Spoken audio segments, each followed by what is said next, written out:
চলমান Ukraine Russia যুদ্ধে রুশ ড্রোন হামলায় ফ্রান্সের একজন ফটো সাংবাদিকের মৃত্যু হয়েছে। নিহত ওই সাংবাদিকের নাম আন্তনি লারলিকান। ওই হামলায় ইউক্রেনের আরেক সাংবাদিক আহত হয়েছেন।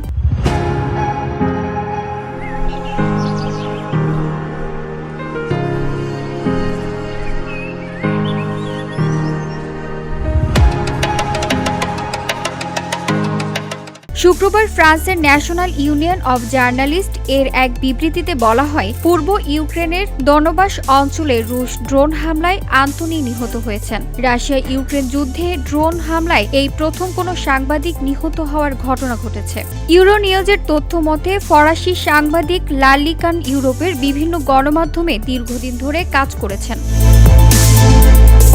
ফরাসি প্রেসিডেন্ট এনামুয়েল ম্যাক্রো সামাজিক যোগাযোগ মাধ্যম এক্সে এক পোস্টে আন্তনি লারলিকানের মৃত্যুতে গভীর শোক প্রকাশ করেছেন। জানা গেছে, সাডেনলি দ্য স্কাই ডার্কেডন নামে সিরিজে ফটোগ্রাফির জন্য চলতি বছরের জানুয়ারিতে আন্তনি লারলিকন ভিক্টর হিগো পুরস্কার জিতেছেন।